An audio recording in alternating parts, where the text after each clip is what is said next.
Are you ready to lean into an expanded version of you that isn't just your physical body, which we call the third dimension, the physical dimension, and begin to experience yourself in the energy body of you, the fourth dimension of you, the fifth dimension of you? Now, this is about moving into higher states of awareness and interaction and personal power.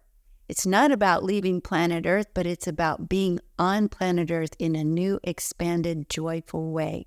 Welcome to my channel. My name is Sonia Choquette.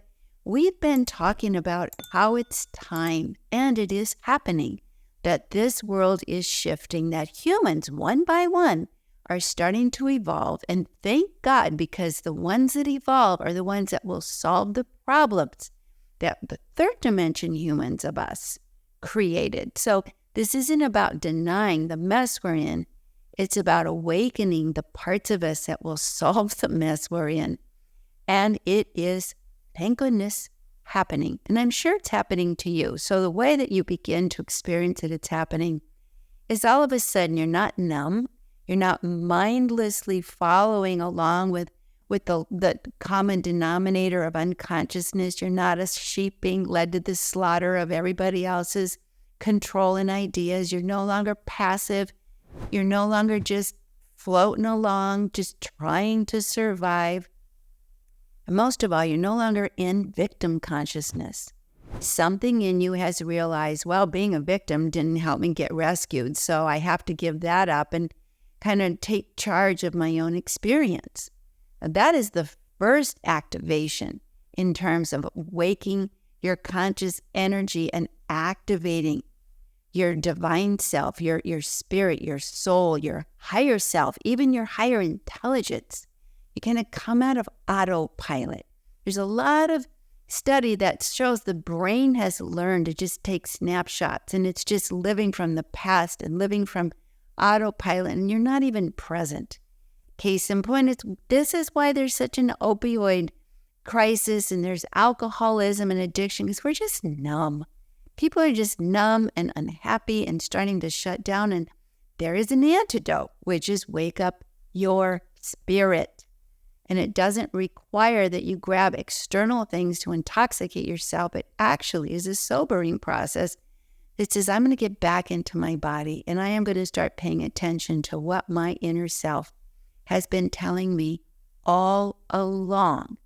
Yeah, it is a process, and a bumpy one, because, and believe me, as somebody who's lived in the fourth and fifth dimension, you get a lot of pushback. I have people calling me weirdo and nutso and crazy town, but I have something that I call snake medicine. This is from a Native American tradition that says if you've been bitten so many times, you become immune. And the bite is other people's disapproval.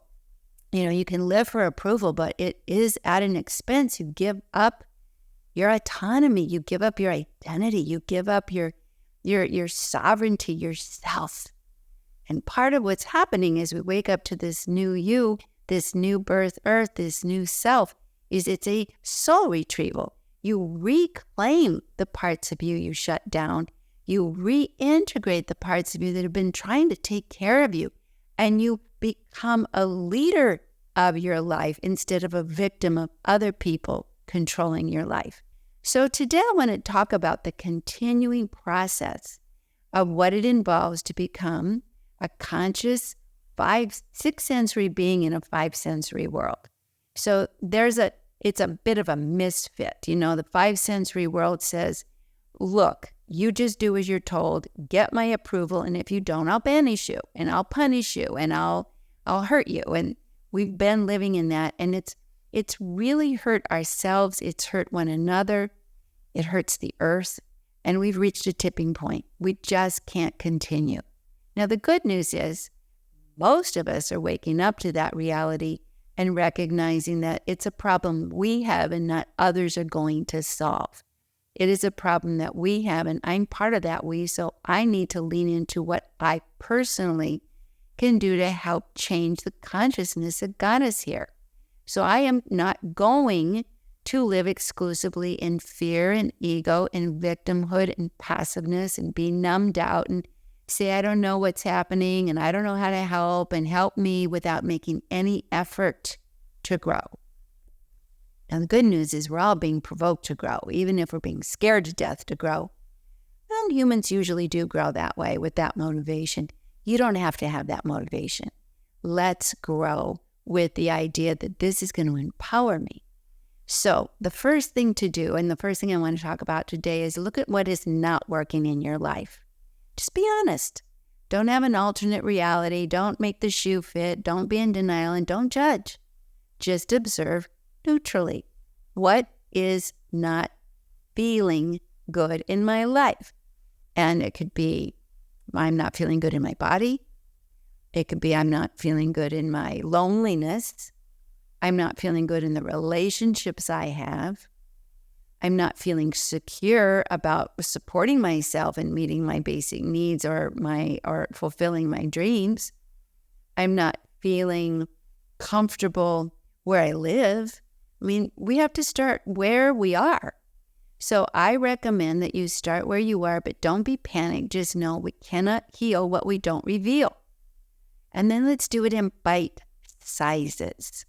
So you have to understand that if I'm uncomfortable in some area of my life and I can no longer deny it, it means I'm ready on a soul level to begin to change the vibration. And are you ready? Make different choices. That is my power. Make different choices.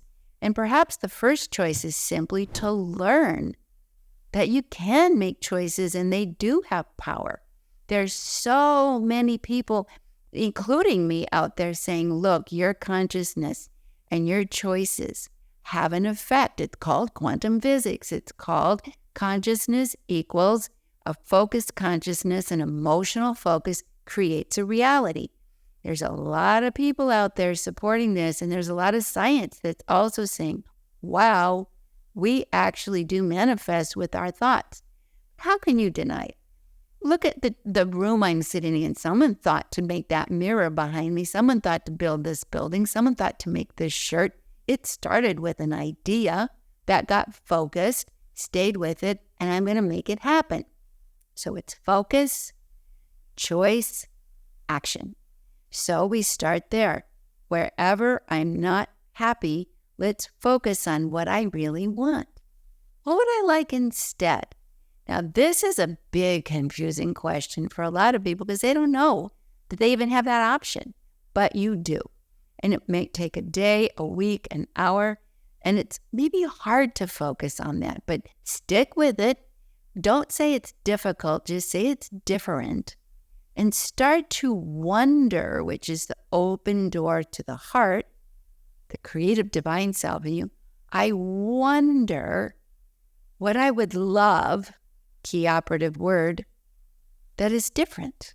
I wonder if I'll let myself consider a different choice. I wonder. I have a client who is in a very unhappy marriage.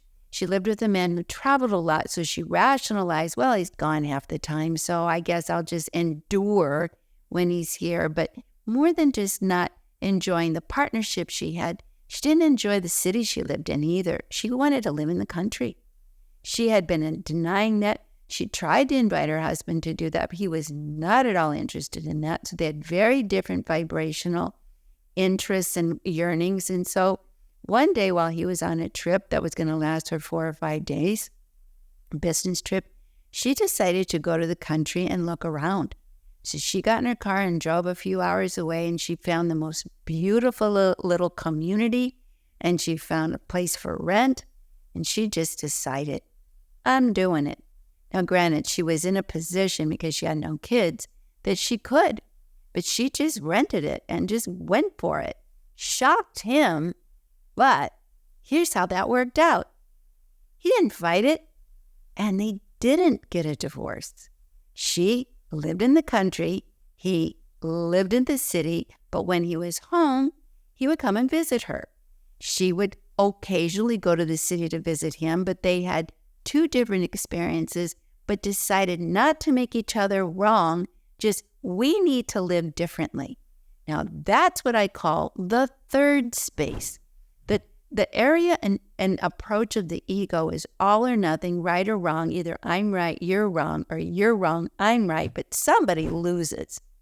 Now, part of our new creative fifth dimension, fifth dimension self, some people have criticized me because I bypass the fourth, but I'm not really bypassing the fourth. The fourth is the opening to I'm going to do something different and learn new things and explore new options. And the fifth is I'm going to follow my heart. So they go together. It's kind of a 4-5 dance step.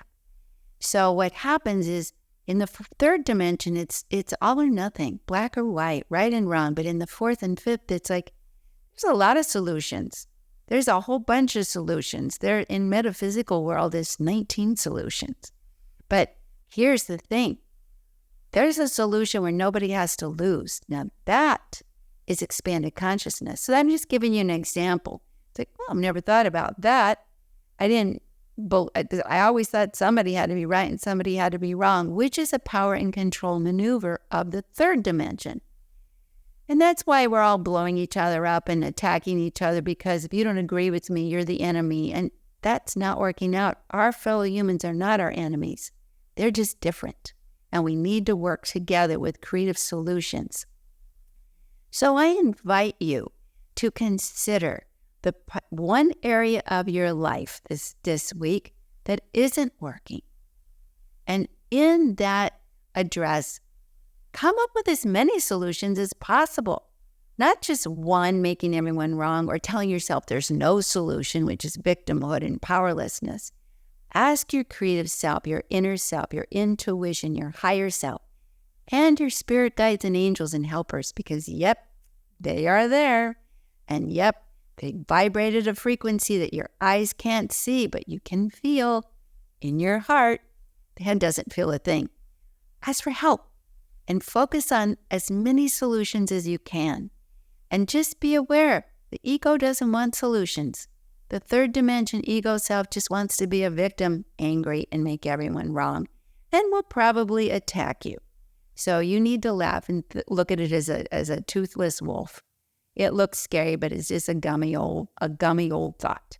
Can't really hurt you. So ignore it and be creative. That is one of the invitations to activate this divine higher self.